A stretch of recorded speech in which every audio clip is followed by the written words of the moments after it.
नमस्कार।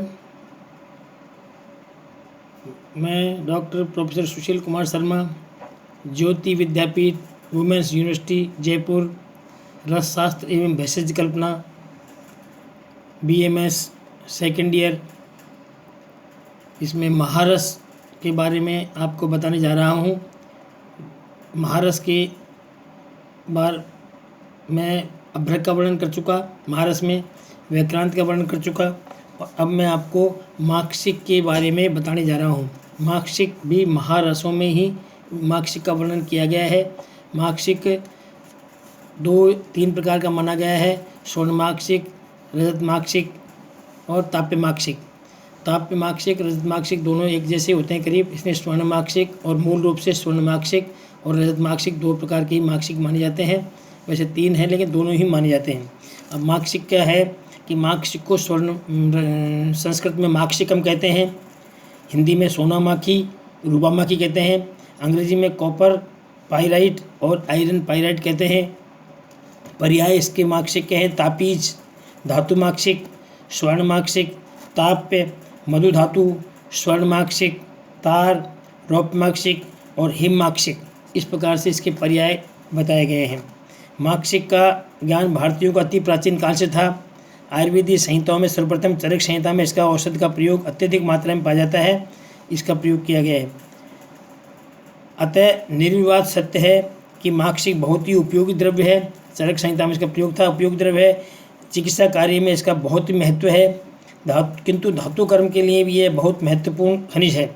धातु परिवर्तन के लिए बहुत महत्वपूर्ण धातु कर्म के लिए भी, क्योंकि इसमें ताम्र और लोहा 2 महत्वपूर्ण धातुएं तथा अत्युपयोगी द्रव्य गंधक प्राप्त होता है।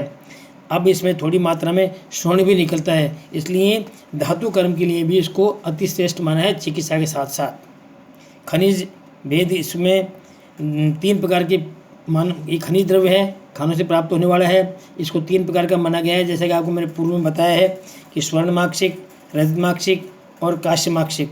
स्वर्ण माक्षिक कॉपर पाइराइट, आयरन पाइराइट और आयरन पाइराइट, दोनों को आयरन पाइराइट बोलते हैं। तो इस प्रकार से स्वर्ण माक्षिक के वर्णन करने जा रहा हूँ। स्वर्ण माक्षिक में कॉपर पाइराइट, इसे अंग्रेजी में इसे चैल्कोपाइराइट या कॉपर पाइराइट कहते हैं। यह ताम्र, लोह और गंधक का यौगिक है। ये किसका? ताम्र, लोह और गंधक का यौगिक है। इसमें ताम्र गंधायस, इसने ताम्र गंधायस भी इसे कहते हैं। इसमें ताम्र के 2 अणुओं के साथ गंधक के 1 अणु और लोह के 2 अणुओं के साथ गंधक के 3 अणुओं का मिश्रण होता है।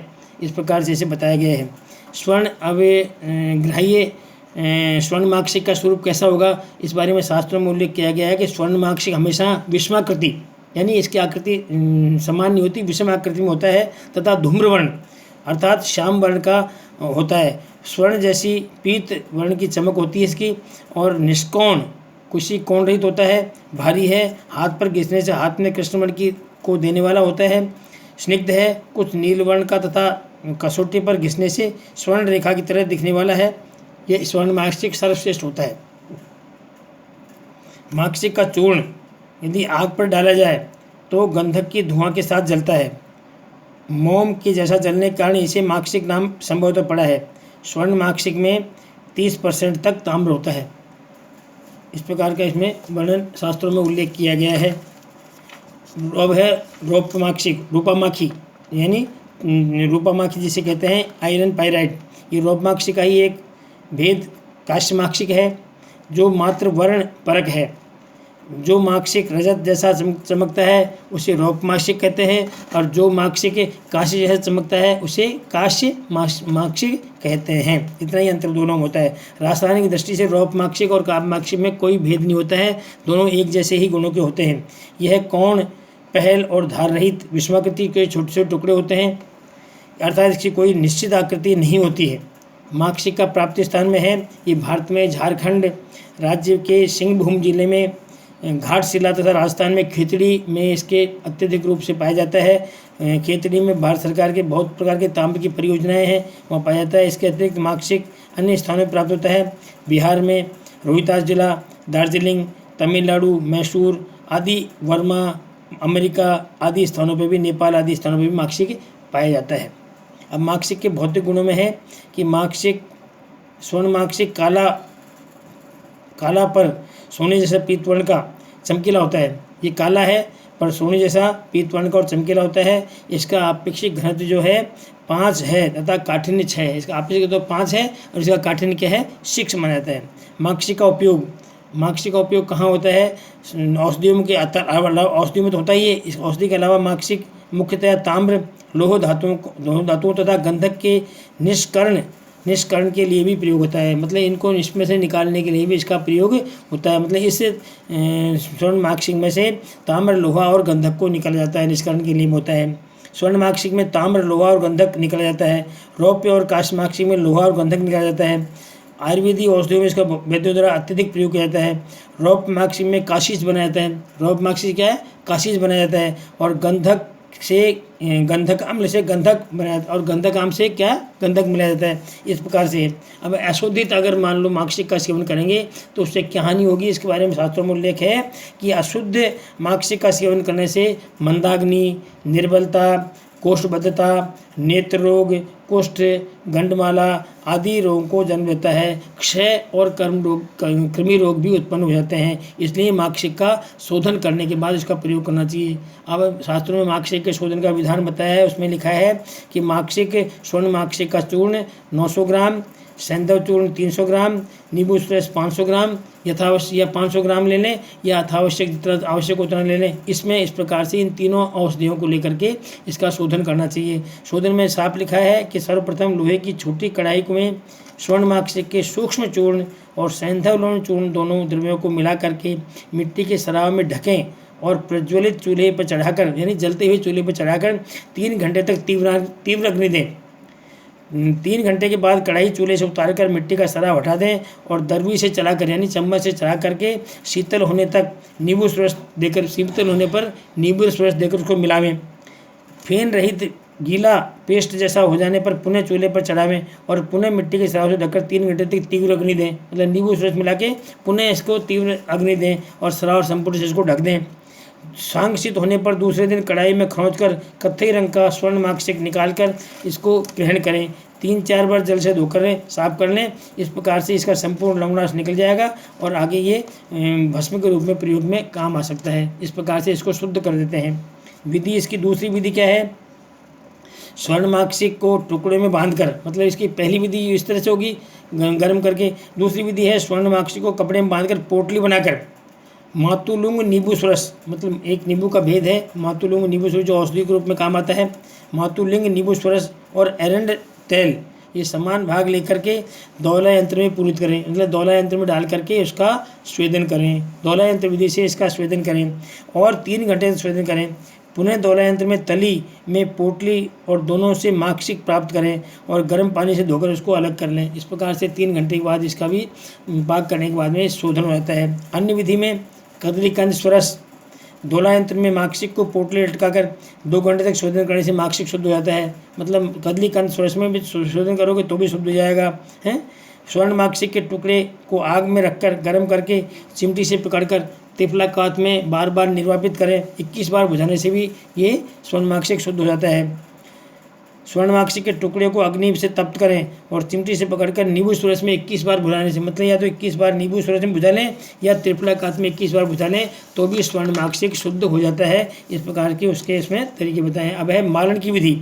अब इस मालन का मतलब इसकी अगर आपको भस्म बनानी है तो भस्म कैसे बनाएंगे उसके लिए बताया है कि स्वर्ण मार्कशीट चूर्ण 500 ग्राम, शुद्ध गंधक चूर्ण 500 ग्राम और नींबू रस 500 ग्राम यथावश्यक जितना ले सकें। इन तीनों को मिला करके विधि बताइए। एक बड़े पत्थर के खरल में स्वर्ण मार्कशीट चूर्ण को शुद्ध गंधक चूर्ण मिलाकर नींबू रस की भावना देकर चक्रिकाएँ बना लें। मतलब पहले घोटें और घुटने के बाद में जब गाढ़ा हो जाए तो उसकी चक्रिकाएँ बना लें।